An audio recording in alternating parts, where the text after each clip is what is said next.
Hey everybody, thanks for joining me and welcome back to another episode. So this will be kind of a special one for me.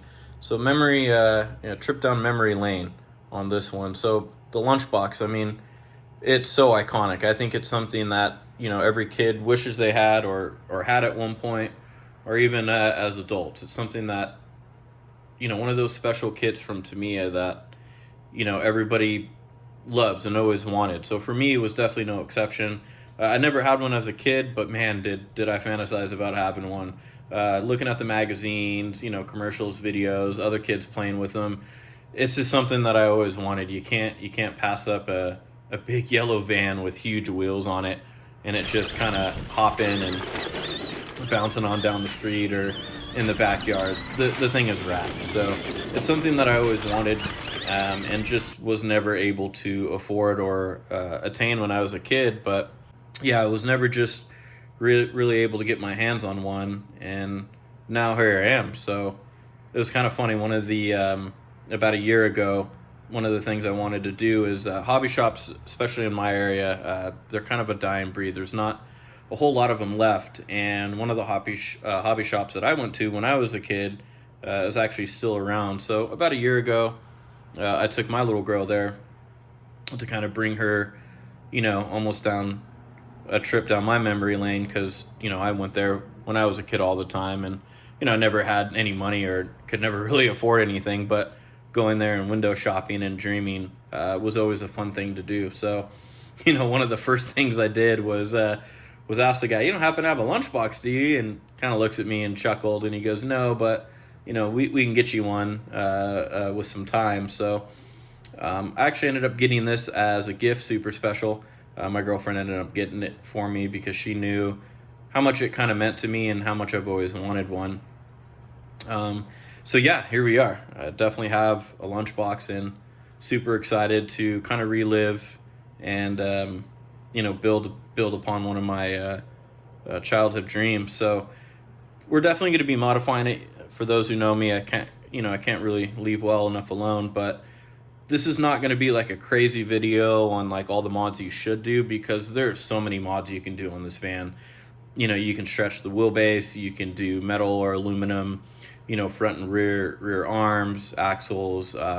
You can definitely get crazy with this thing, do crazy motors, and I even think a couple people somehow converted this to four-wheel drive. So the possibilities are endless, and you can actually spend, two, almost three times the amount of what the actual kit owns. So for me, this, I always consider this kind of one of their budget kits. So I wanted to kind of still keep the cost down, but upgrade the parts that are kind of somewhat known weaknesses depending on the area that you are in, and then obviously to kind of extend the build, because it is a pretty basic kit, and to build them doesn't take a whole lot of time. So that's kind of where the shocks go there. So I'm going to go through some of the upgrades that I'm going to do to really just extend the amount of fun that these are to play with.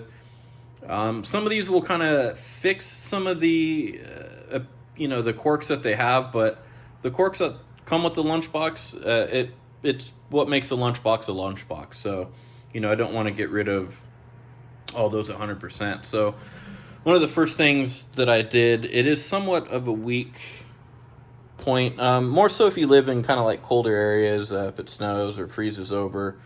But the back of the rims here, I use this, it's this E6000, this clear and transparent flexible epoxy. So what I did is, I don't know if it'll be kind of hard to see it in the video, but I filled all these little individual voids right up to kind of the casting marks that you see there, and I filled those up with that epoxy resin.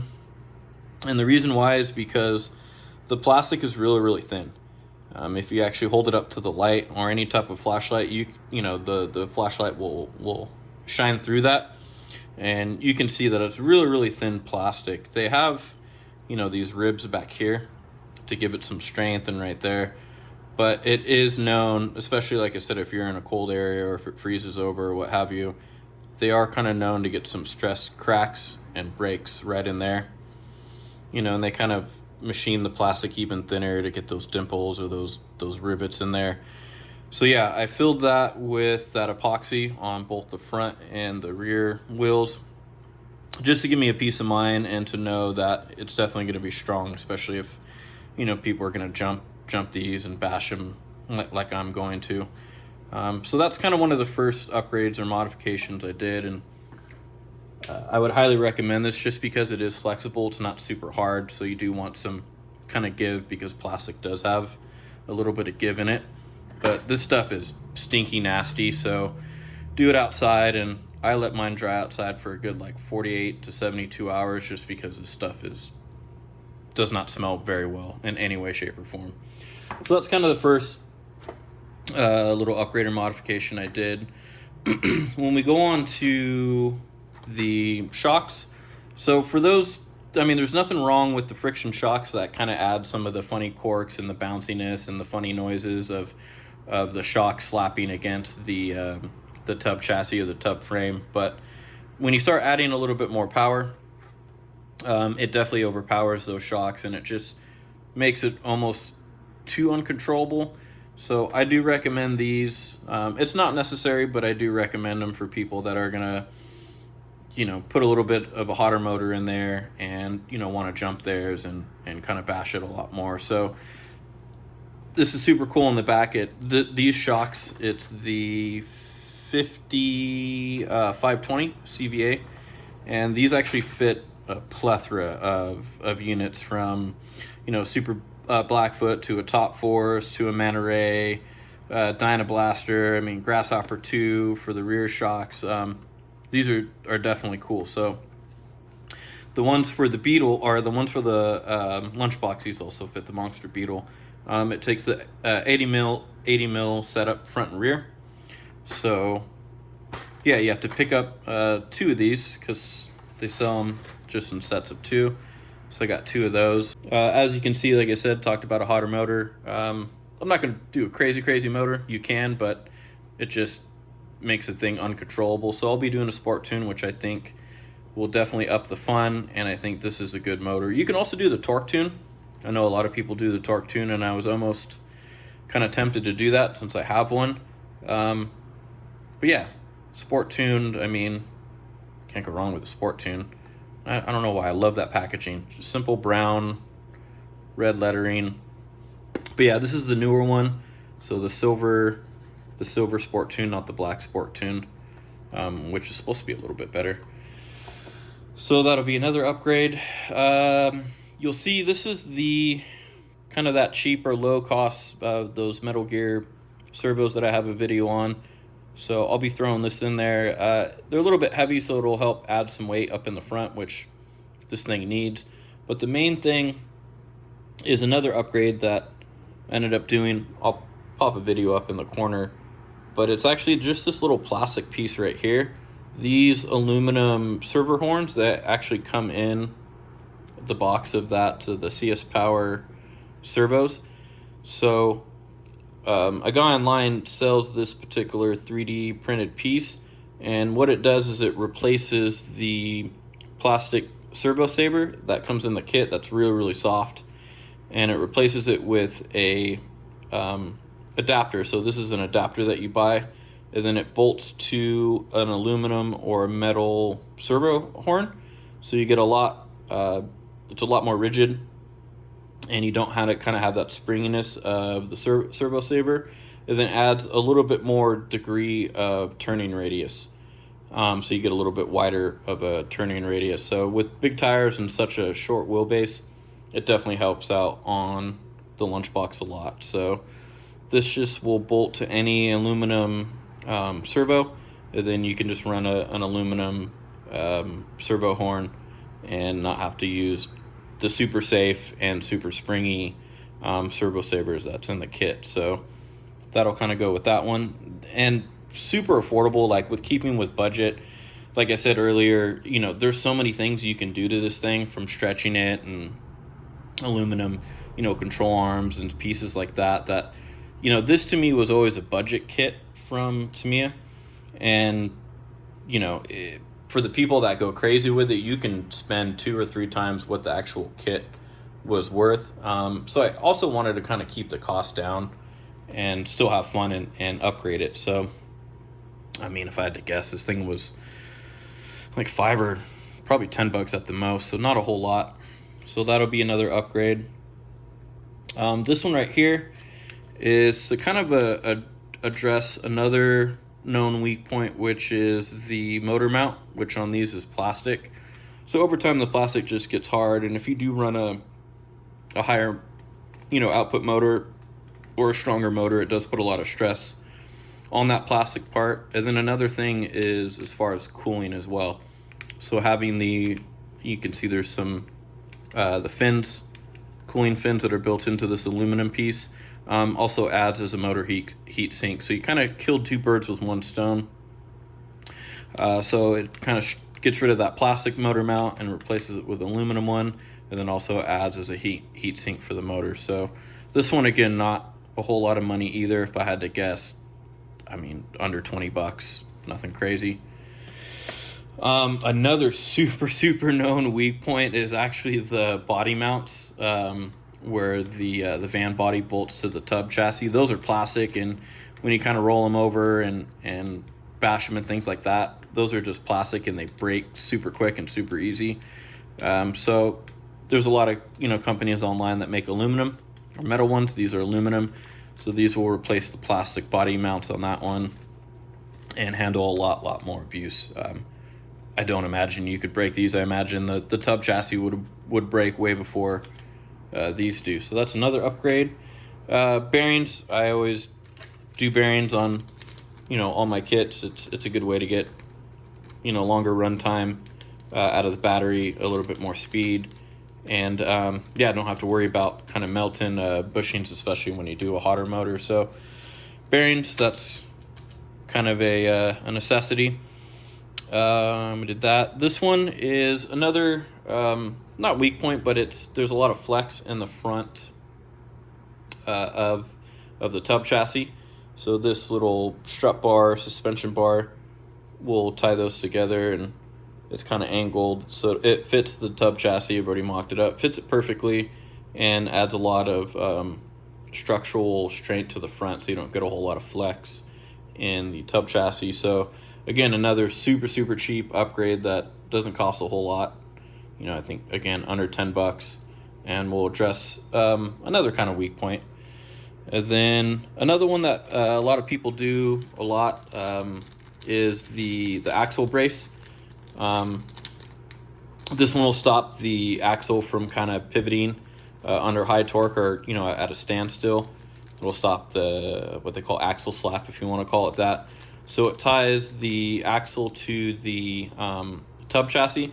Still allows it to pivot, but it won't, you know, jerk up and jump up and down when, you know, you're at a standstill and you go to hit the gas. So it'll stop the axle from slapping against the chassis, and it also helps the van pop wheelies a lot easier. So it still allows full articulation, but no more slapping that, you know, things like the Grasshopper, that one's known for, or the Hornet. There's some other one, I think the Rising Fighter. You know, you hear that telltale kind of slappy noise when you go to hit the gas. So there's a lot of companies like Ampro, and you can find them on Amazon or eBay, that make 3D printed parts. Again, super cheap upgrade. Under $15 that I highly recommend. Even if you're not doing anything crazy, it just helps a lot with the suspension. So that'll be that. And the last one is kind of some added nice little decals that I did here with, I have a Cricut printer. And so you can see it says No and, so it'll be No and Vanessa's Lunchbox. So add a nice little touch to the van, since it's now mine, and I guess I have to share it with Vanessa. But whatever, iconic. So yeah, I'm not going to do anything too crazy on the paint. This is one of those nostalgic kits that I think looks fantastic in yellow. I think I'm doing the camel yellow. A little bit different of a yellow than what the kit calls for, but I think the camel yellow looks a lot better. So nothing too crazy.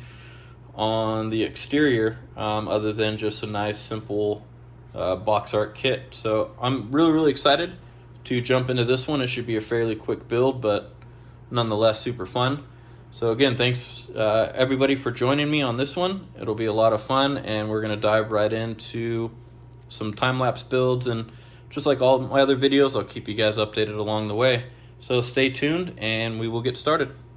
All right, so let's dive into this. I'm not gonna do an unboxing. There's plenty of those online, but I will show you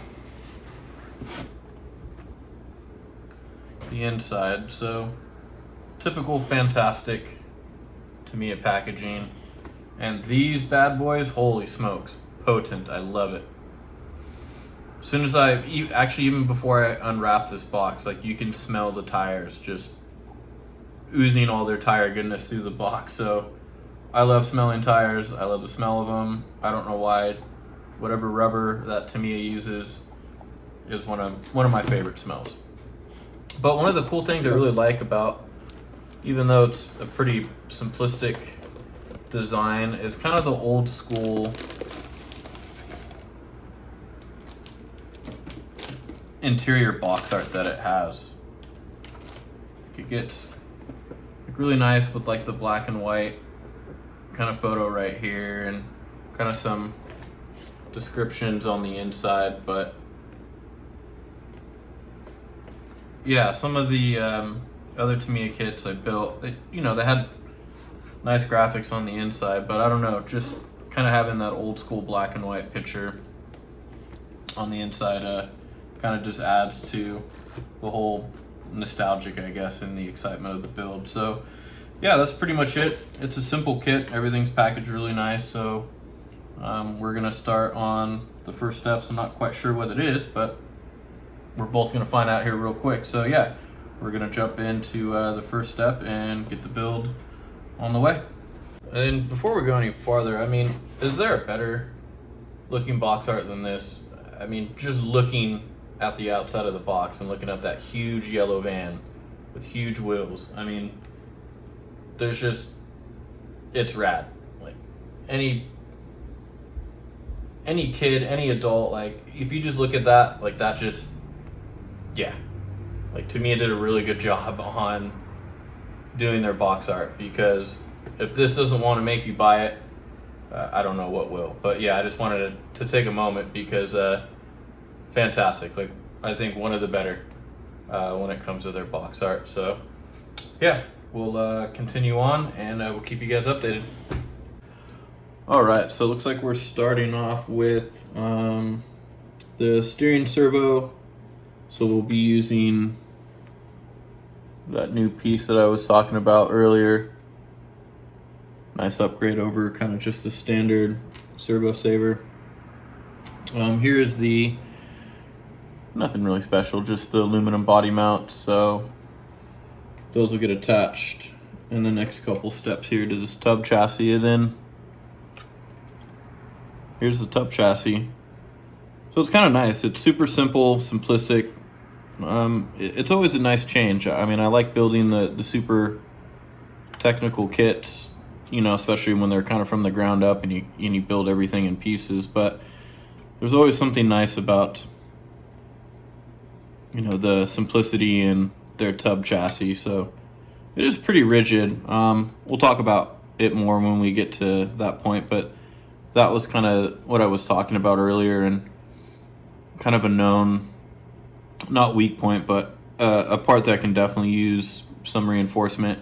You can see it takes very little effort to kind of move it around. So that's where that front strut brace goes. But yeah, so steering servo, we're gonna get that knocked out. That'll get bolted in here, the body mount, and then I'll keep you guys updated when we're done.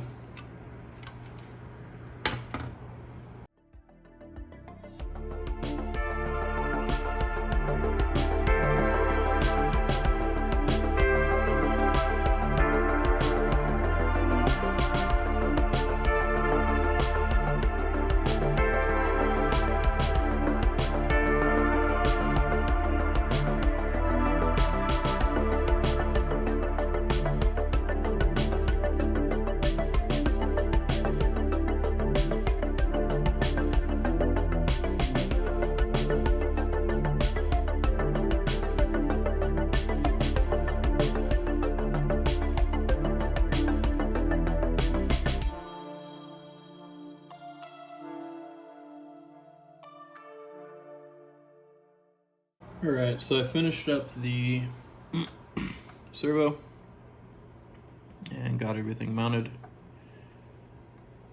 Wasn't like really tricky, but the screw back there you kind of had to self tap on your own, so you just had to use some muscle. And then with this one right here, it's kind of like a panhead, and so those have to be completely straight to be able to get the bolt all the way down. So you kind of saw me, I had to loosen it up and kind of position it. But yeah, other than that, turned out really good.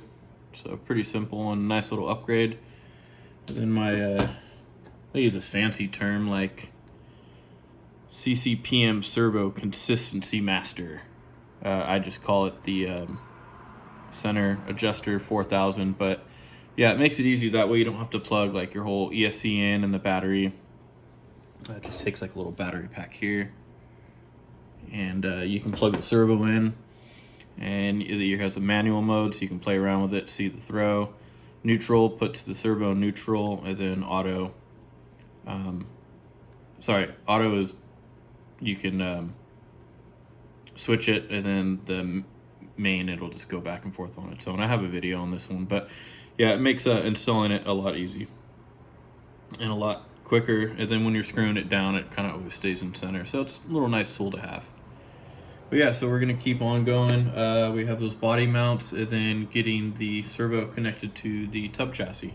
So we'll get that knocked out and we'll be right back.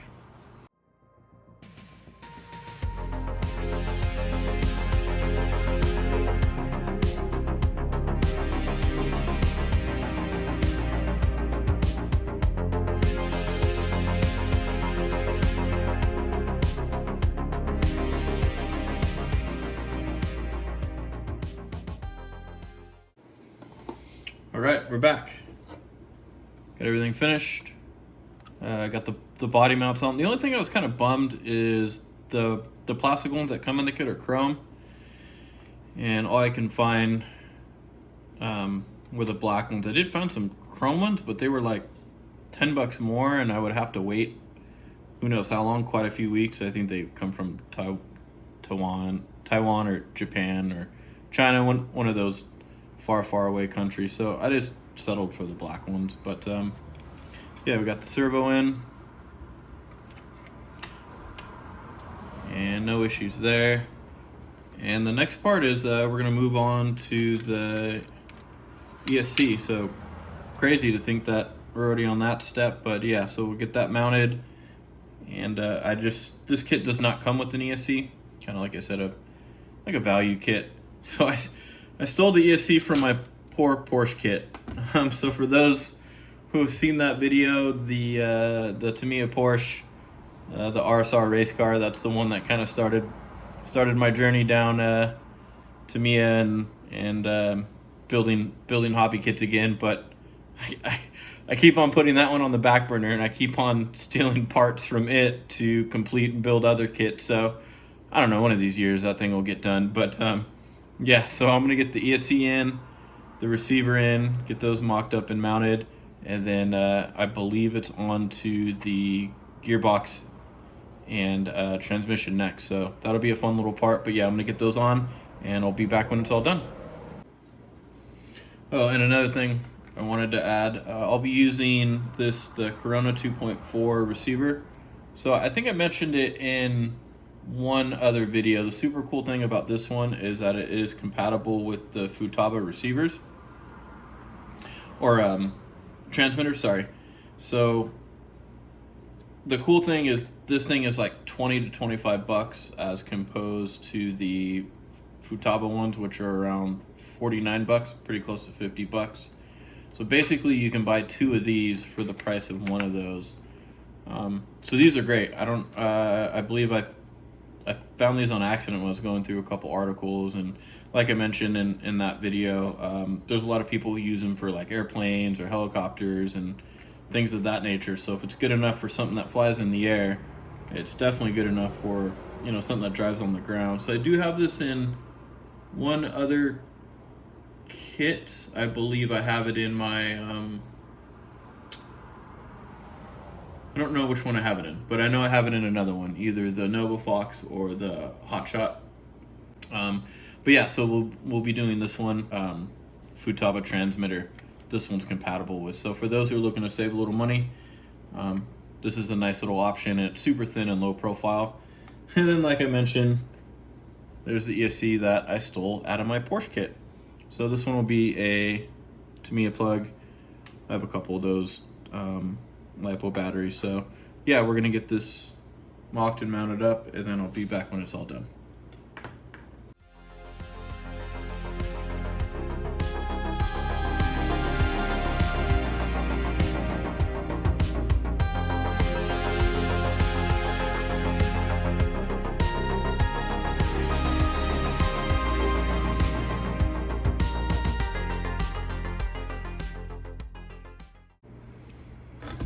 All right, got everything kind of mocked up and secured in there. I just did the zip tying off camera because it's just zip tying, and I always fumble around with trying to get it as nice and tidy as I can, even though you won't see it too much. But yeah, I think it turned out pretty good.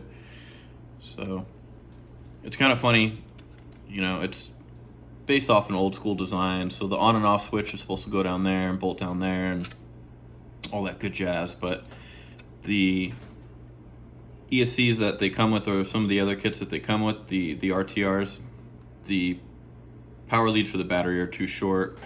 You know, the lead right here for the on and off switch is too short, or else I would have mounted it down there. So pretty much what I did is there's this little gap back here, and I think it worked out really, really good. Super easy access. So I just double-sided taped it, on and off switch.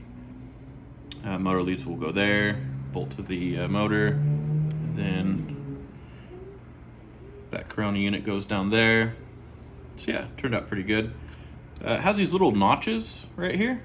So actually what I'm gonna do is I'm gonna kind of bore those out a little bit bigger, and those wires will fit nice and snug. And so I'm hoping I won't have to take the body on and off to get the battery on and off. So hopefully that'll work out, but yeah, super clean, super simple. And next part, we're gonna move on to the gearbox and transmission. So some of my favorite things to do. So we're gonna jump on that, and then I'll update you guys when we're all done. All right, about to get started on gearbox and transmission. Just a nice little tip, just to make sure you check the large bevel gears and then the small bevel gears.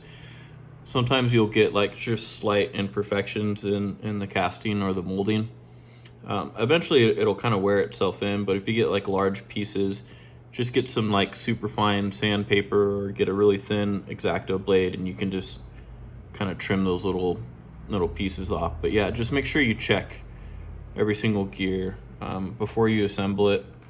And then, like you guys probably seen in a lot of my build kits, just for the bevel gears only, I like to use, I'm getting pretty low on this Tamiya AW, or the anti-wear grease. So basically what that does is it pretty much acts like a limited slip in the gearbox, especially on two-wheel drive. It gives you a lot more traction, so that way you just don't have the one wheel that always just spins when it loses traction. You know, you'll get a little bit better bite out of both wheels. You can also use this stuff right here. I think this is, yeah, Team Losi high pressure black grease. It's not as like tacky as this one, but it's pretty darn close, and it actually is a couple bucks cheaper. So since I'm getting pretty low, I'll probably use a little bit of this, and then more of this stuff right here. And then for all the other non-bevel gears, flipping on me, I just use the standard Tamiya grease. It's good stuff, nothing wrong with it, so I always go heavy on this. But they were generous, give you a huge tube of this stuff, so that's nice.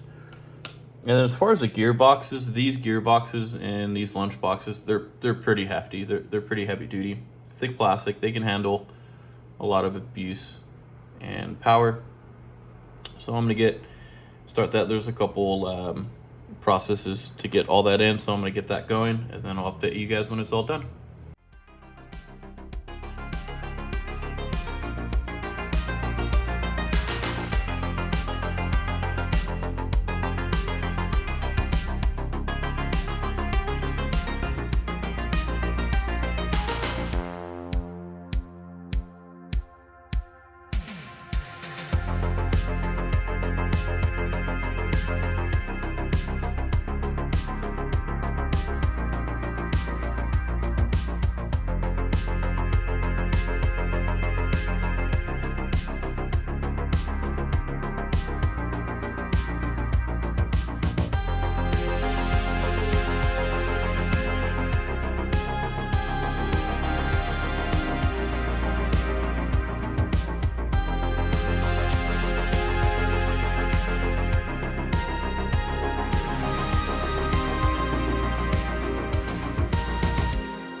Alright, so got the gearbox all together.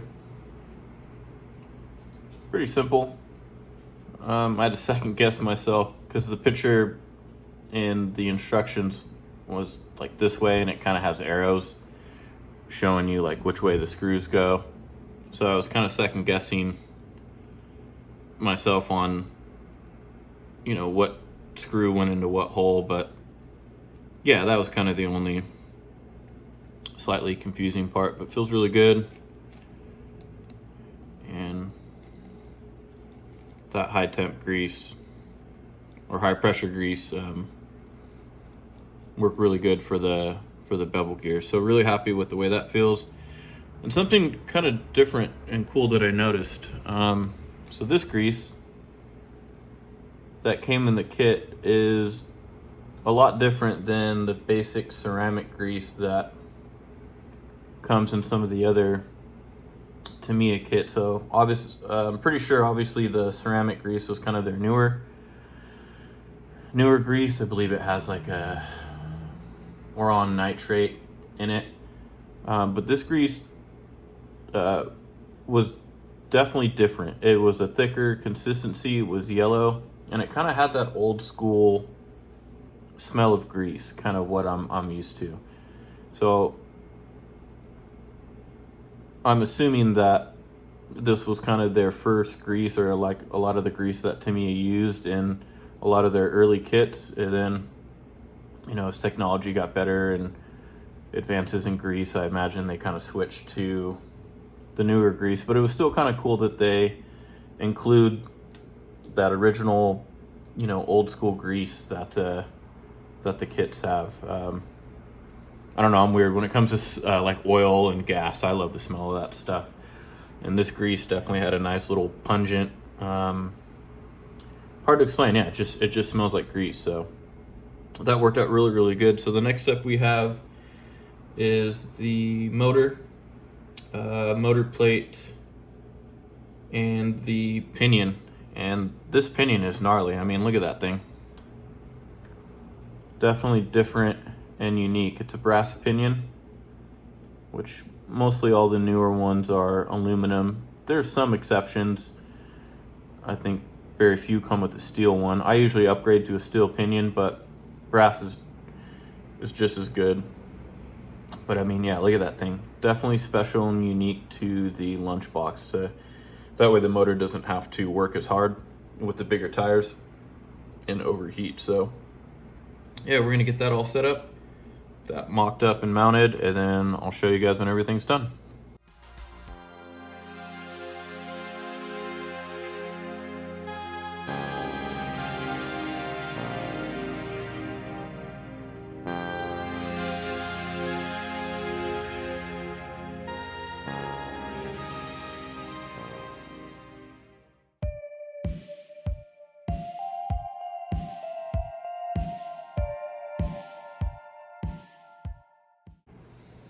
All right, got everything completed there. The aluminum motor mount hop-up, it's a little bit different as far as install over like just the factory plastic one. So they include their own instructions on how to assemble it.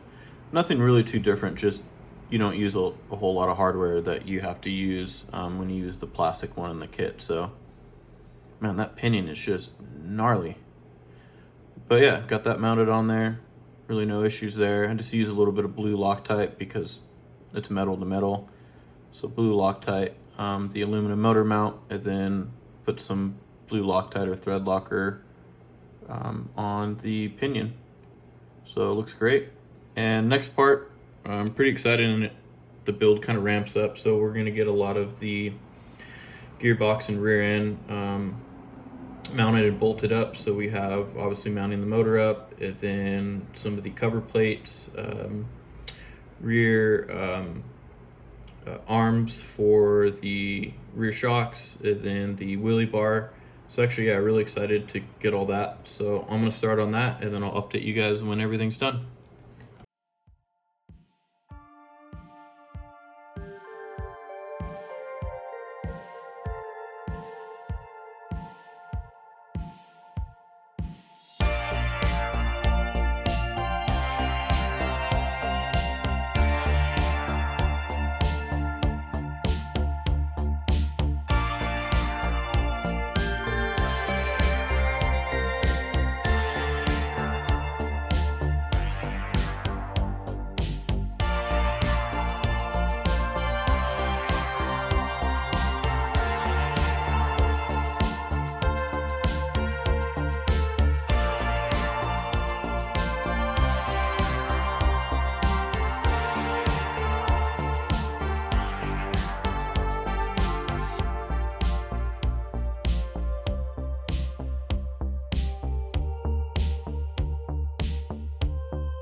All right, got everything all buttoned up here, got the motor on, that's looking nice.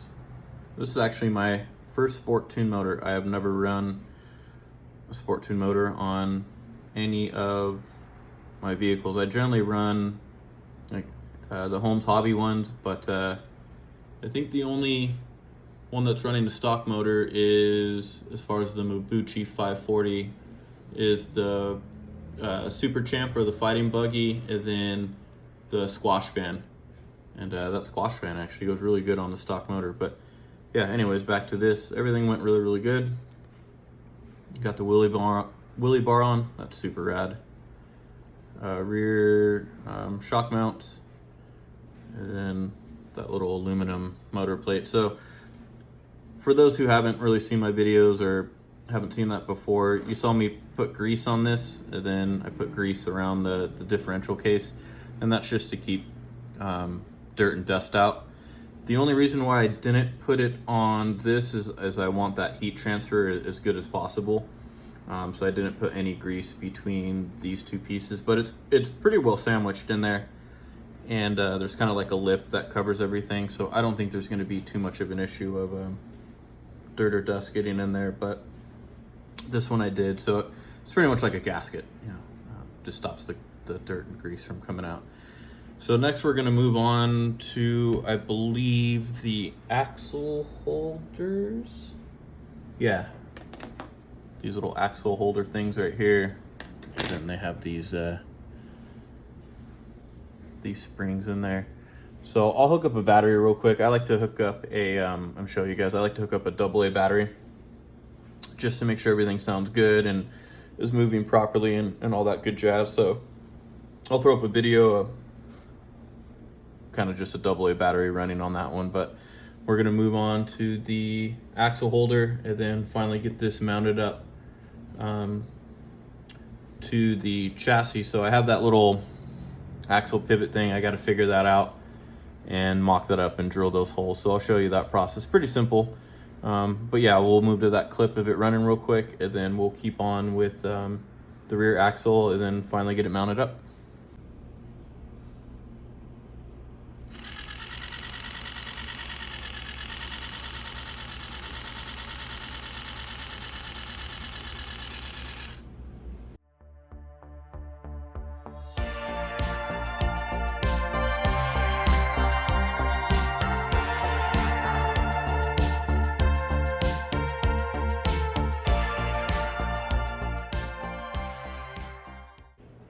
All right, so a little bit of an update on that axle holder upgrade. So I wasn't really able to find like a definitive step-by-step instructions on how to do it, but so you get the battery holder, so you got to kind of jump ahead a little bit, and this is one of the battery holder pieces. So basically you'll see a little indentation, and this piece fits perfectly right in there like that. So you can just get, you know, like a little marker, or I'm going to use these little screws right here and then make a little pilot hole, so that way I can drill through there. So this will attach to this, but also you'll see it's kind of chamfered or kind of like beveled. You'll see a little, it's not completely flat in there. So what you'll have to do, for those who don't want to really modify or you're not really hacking it up but don't really want to cut into this mod is probably not for them. But basically this will then sandwich right in there. So because it has that little raised area in there, now it doesn't want to focus, you'll have to notch or cut this out just a little bit, and that's where the axle will slide through. So basically it'll allow it to kind of lock and pivot in there really nice. So that's where we're at. So I'm gonna have to do some slight modifications. There might, I think if you order it from like Ampro, they might include some instructions, but you can kind of see it right there. It's raised inside there. So I'm gonna get to working on that.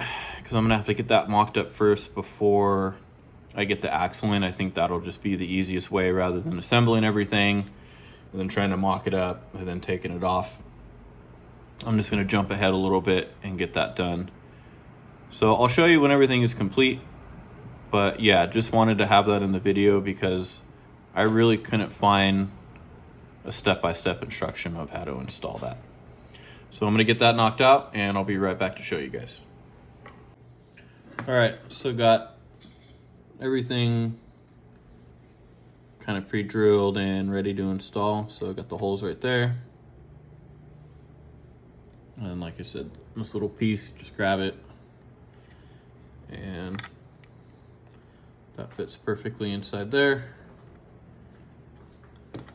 And then this is what I was referring to on the axle. You can see that little notch that I made right there.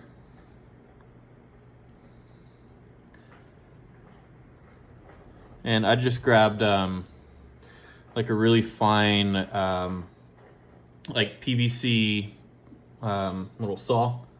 Actually, here it is right here.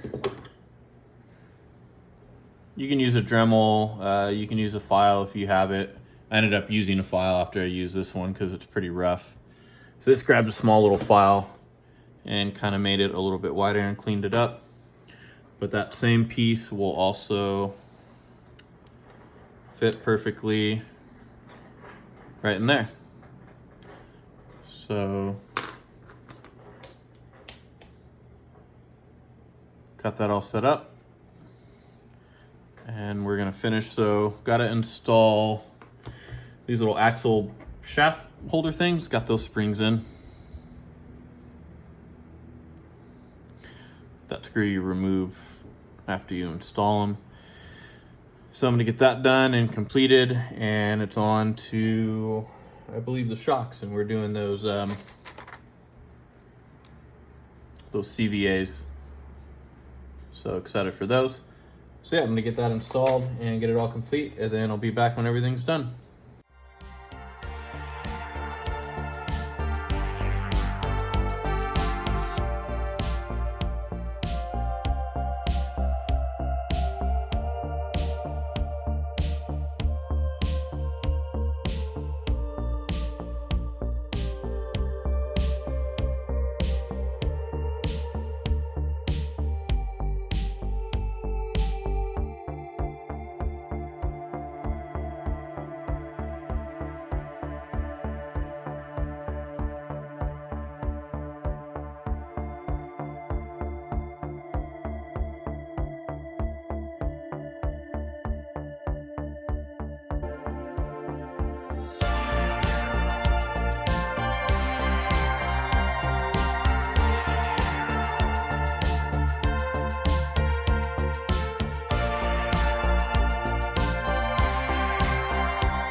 right, so a little update. Got the CVAs all complete, and just like all the CVAs, these went together perfect. Now, one little change I made is you'll see right there. So for the LunchBox, it uses the short shock mount, and unfortunately, it exposes those the threads. And basically, the LunchBox will have full travel. So what will happen is if that goes all the way up, it will get stuck inside and start eating up the gasket. So what I did is I used this little, they actually come inside the servos. It's the little rubber kind of grommets that go inside this, the servo. So I ended up using one of those, and it actually works perfect as a bump stop. So as you'll see on this one, now the spring will hit that and it'll bounce back and it'll stop the shaft and the grooves and the threads from going inside and chewing up your O-rings. So that's the only little minor change I made, but other than that, everything went beautiful. And it actually does include the red O-rings. At least this one does. I don't know if there's a certain manufacturer date or what, but the nice thing was it did include those little red silicone O-rings, which are the better ones. So just wanted to update you. Those are the rears. For some reason, it doesn't have you do the front yet, but I'm gonna get those mounted up and then move on to the next couple steps, and I'll keep you guys updated.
All right, a little update. Got everything completed. So got the rear CVAs mounted. Got that little axle brace done. The rear or lower battery cover, and then the front little bulkhead or the front suspension plate. So everything feels super good. Cool thing with that axle brace is it allows full articulation, and then it'll still articulate in there, but now it won't do the slap. So usually without that brace, you gun it and this would slap up and then hit the, hit the chassis. You need to hear that distinctive, plastic sound, but yeah, that locks it in place so it doesn't do that anymore. Yeah, get it. So in theory, it should probably pop wheelies a little bit easier. With the Sport Tune, it shouldn't have any issue, but yeah, it'll definitely be a wheelie machine. So, and number two, get it. Yeah. So now we're gonna move on to, and I got the rear or the front tie rod arms on, or end links there. So now we're gonna move on to the front lower arms, front suspension, bumper, all that good stuff. So hopefully soon it'll be a rolling chassis. So I'm gonna get that done and I'll be back and show you guys when everything's done. All right, actually, so before I move on to these front arms, I totally forgot I had these, and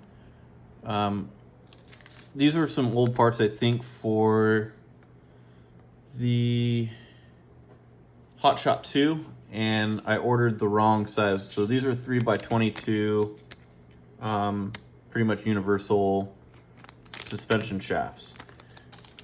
So the LunchBox uses these screw type pins, and for those who have seen a lot of my videos, I'm not the biggest fan of screw pins, only because they end up putting a lot of pressure on the plastic parts when you screw them in. You can like apply like a little bit of grease, or you can actually heat this up so that way when you screw it in, it'll melt the plastic. But still, nonetheless, I'm not the biggest fan of these, just because it does eat away some of the plastic, and like I said, puts a lot of strain on it. So instead of using those screw pins, these are actually going to work out great. So they're 3x22, and they're just, you know, some universal type with E-clips. So these will actually be able to replace the front arms and knuckles. So they kind of go in there like that. And then basically you would just screw the screw pin in, and that would hold that together. But instead, I'm going to be able to utilize these. They're plenty long enough, and then that way I don't have to use those screw pins. So actually really excited. Ordered these on accident, but they actually work out for this one. So yeah, for those who want to do the same thing, these are just the RC 8-on ones. They're pretty cheap. I think they're like 10 bucks or so, but TT54, I believe, is the part number, or either 54395. But they're 3x22. So if you search 3x22, those are the ones that should pop up. So yeah, actually really excited about those. So now I'm gonna get these on, and then I will update you guys when everything's done.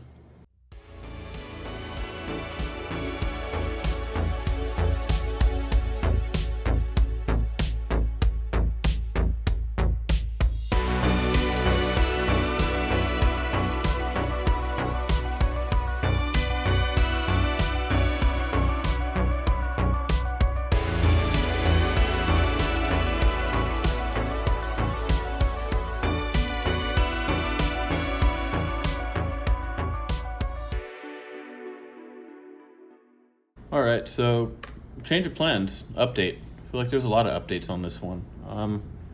But I had to go back to the drawing board on these front arms. So I have, this one is the update, and this one is not the update. So you can see the suspension shaft is in, no issues there. But you can see how much movement or how much play that there is in the joint there. And basically, because the screw pin is designed to screw in the top up here, it kind of gives it an anchor point.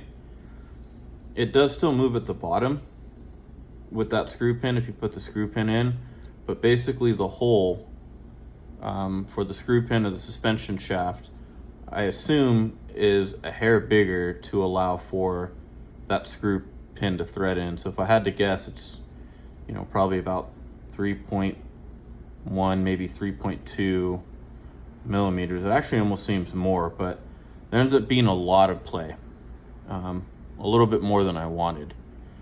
So the fix that I did was I used these little brass inserts. They come in the servo accessory bag, and you know, they're designed to plop in the holes of the servo, I guess, if you need to run a smaller screw or an adapter or whatever. But yeah, I measured them, they're about 2.8 wide, and they have this like little kind of lip on the top that you can see there. So what I ended up doing is I used them on this one already. You can see there's no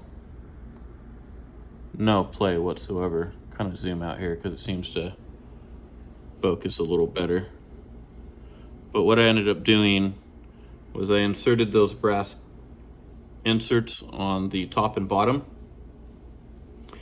before I put the suspension pin in. Grease them up a little bit to give them some lubrication, and this thing is solid. There's no movement whatsoever, as opposed to this one that you can see there's tons of movement. See the shaft there kind of moving. So I'm going to do the same to this one, but yeah, I just stumbled upon that and it ended up working out really, really good. So you apply a little bit of grease, and this is only if you use a screw pin, you can put it on the bottom one, not the top one, because you need that plastic to thread in, and you can put it on the bottom one and that'll get rid of the slop on the bottom. But if you are using the suspension shaft or going the route I did, you're just going to have way too much play, and it'll kind of put too much wear on that, and that'll wear out.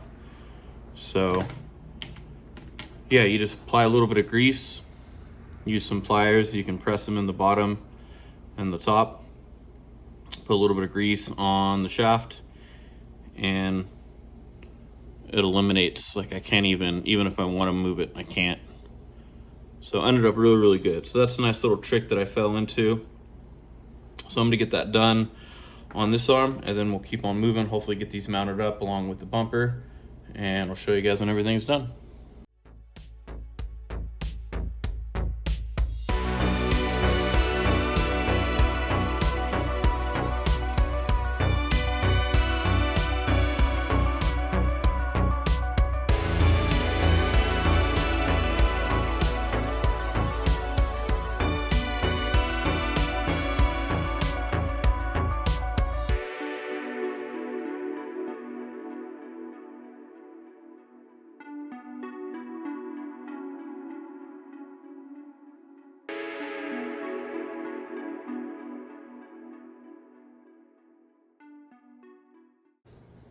All right, we're back. She was all done. Well, I mean, not all done, but got the front suspension on. Feels super good. Ended up getting, because I had to get this front strut bar, tower bar on first before I can get the front shocks on. Control arms, linkages, all that good jazz. The only slight snafuzis I had was right in there. I had to trim, to kind of notch or trim the inside of that one, of this knuckle here, just a little bit, because it was rubbing or hitting against the lower control arm when it turned. So I just kind of shaved that just a little bit, and shouldn't be an issue anymore. I think it's just because the aluminum servo horn I had is just a little bit thicker maybe than normal, and with that adapter kind of pushes these arms down a little bit more as opposed to, and obviously pushes it back. If you use the standard servo saver that came with the kit, it would be right around there, so wouldn't really be an issue. Again, it's not too much of an issue, just a little bit of trimming. It does rub just a hair at like full turn, but once there's compression on the suspension, it's not an issue. You can see it lifts up, so I'm not too worried about it. But other than that, turned out super, super good. So this will wrap it up for, I believe, part one. Still got a lot to do. Got to do the tires, front rear tires, the body, all the chrome pieces, paint, all the decals. So with the pristine, white LunchBox body, plastic, super thick. So I wonder why these always hold up to so much abuse, and it's because they're plastic, not the typical polyurethane or poly whatever, just the normal bodies. This is a plastic body, so I'm really excited. That thing looks so rad. Not even with the chrome on it yet. Super stoked for the side pipes. Always wanted side pipes. So yeah, still a little bit ways to go, but we're almost there. So in the next video, we'll get her to a rolling chassis and she will be 100% done. So thanks everybody for tuning in on this part 1. It's been a lot of fun. If you guys are on Instagram, check me out there. I do a lot of like behind the scenes stuff, so I'll leave a link down in the description of my Instagram account. But other than that, yeah, I'm gonna start working on some more stuff, get this video edited and work on part 2. And when I'm back, like I said, she'll be all done. So thanks everybody for joining me. I hope everybody is having a good and a safe one out there. And if you're not playing with your RC cars, get them off the shelf, dust them off, get them dirty, have some fun, and I'll catch you guys on the next one.